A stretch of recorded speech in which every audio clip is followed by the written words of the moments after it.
Bonjour et bienvenue dans cette vidéo. Je vais vous présenter l'actualité du Barça aujourd'hui, en ce vendredi 20 octobre 2023. Si vous êtes nouveau sur la chaîne, ici je parle généralement de l'actualité du Barça. Donc n'hésite pas à t'abonner, et appuyer sur le bouton j'aime pour me soutenir. Voici mon compte TikTok, pour les intéressés. Merci, et commençons.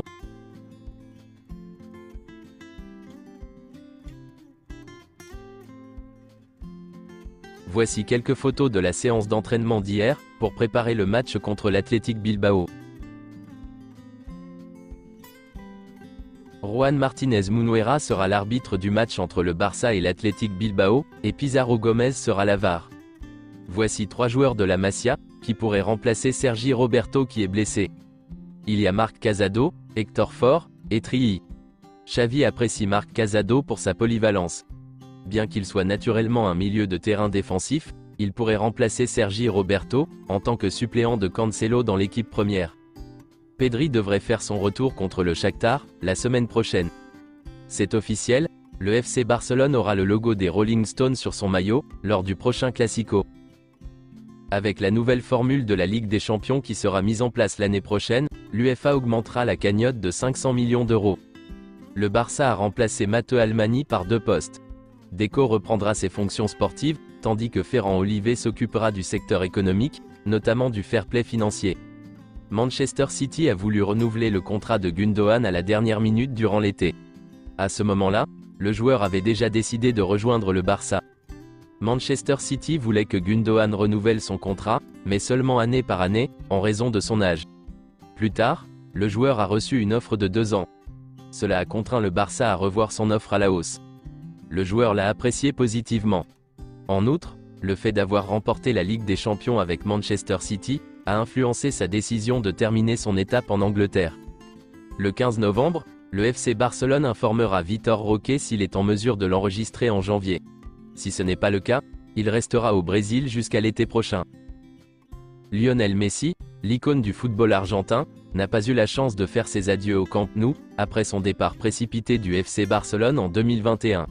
Cependant, le directeur du football des Blaugrana, Deco, est convaincu que Messi recevra un hommage bien mérité, une fois que les travaux de rénovation du stade seront terminés, avec une livraison prévue pour 2026.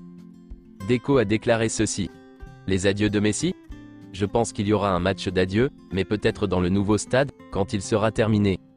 Messi sera toujours la plus grande idole de l'histoire du club. Le club a eu de grandes idoles, comme Cruyff, Ronaldo, mais il est peut-être la plus grande de toutes. Il jouera certainement un match d'adieu à Barcelone, mais nous ne savons pas quand. Il joue, et j'espère qu'il jouera encore de nombreuses années, parce que les gens qui aiment le football, qui l'aiment, seront heureux de le voir heureux.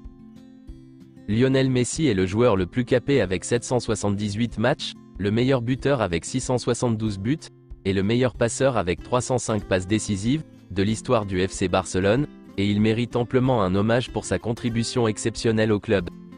Selon les informations de Sport, le Barça ne pourra recruter Julián Alvarez que s'il y a une grande révolution dans le secteur offensif, avec des ventes importantes et une forte réduction de salaire. C'est l'idée du club Blaugrana, mais il faudra voir si toutes les pièces s'emboîtent. Dans le passé, le Barça a essayé d'obtenir Julián Alvarez sous la forme d'un prêt avec option d'achat, mais l'opération a échoué. Le joueur lui-même apprécie beaucoup l'équipe d'entraîneurs et le projet sportif. Le Real Madrid a suffisamment d'argent pour recruter Julián Alvarez, la cible du Barça. Reste à savoir si le club franchira le pas définitivement. Voici quelques-unes des déclarations qu'a fait Joan Laporta. Notre défense nous a prévenu qu'il était très possible que je fasse l'objet d'une enquête. Il n'y a pas de base, il n'y a pas de crime continu. J'ai parlé de tout cela lorsque l'affaire Negreira a été révélée, et j'en parle à nouveau parce qu'il y a eu des nouvelles hier. Je comprends qu'il n'y a aucun fondement. Connaissant l'histoire de ce juge, je m'attendais à ce qu'il y ait une enquête. Mais il n'y a pas de fondement, et il n'y a pas de pot de vin. Il n'y a pas de crime continu. Le bureau du procureur a parlé de corruption sportive, mais en aucun cas de pot de vin.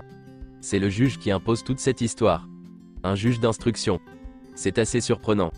Je suis très clair sur le fait que tous les joueurs de Barcelone peuvent être rassurés, car cette affaire finira par être classée. Il y a 2 hypothèses. Nous payons de l'argent pour certains services. Il a été payé par virement bancaire, et il y a des factures. Nous avons présenté 629 rapports, et 42 CD. Il s'agissait de rapports utiles, car ils étaient utilisés par des personnes qui avaient besoin de ces informations. Nous avons montré que certains rapports étaient accompagnés de vidéos dans certains cas. L'hypothèse du juge est que nous avons acheté des arbitres, ce qui n'a pas été prouvé. Et ils ne pourront pas le faire parce que ce n'est pas vrai.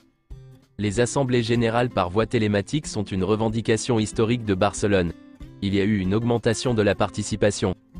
Nous condamnons Rubiales. Tout le monde s'attendait à ce qu'il démissionne, et il a changé d'avis. Je suis sorti dans les médias, et j'ai condamné toutes ces attitudes abusives. Je suis fort et plein d'arguments. Je me réjouis de continuer à travailler pour le Barça.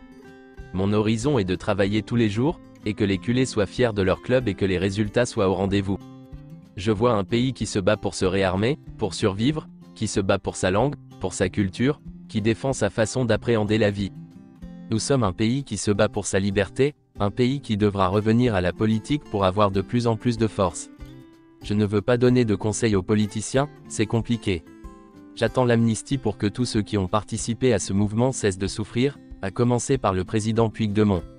Et cela peut se faire avec l'amnistie. C'est très injuste pour beaucoup de gens. Les relations avec Collboni, le maire de Barcelone, sont très bonnes. Nous avons reçu la licence pour construire le nouveau Camp Nou. Il en va de même avec Aragonés et tous les conseillers. C'est tout pour aujourd'hui, et merci d'avoir suivi la vidéo. Mettez un j'aime si la vidéo vous a plu, et n'hésitez pas à vous abonner, pour ne pas manquer les prochaines vidéos. Merci et à bientôt.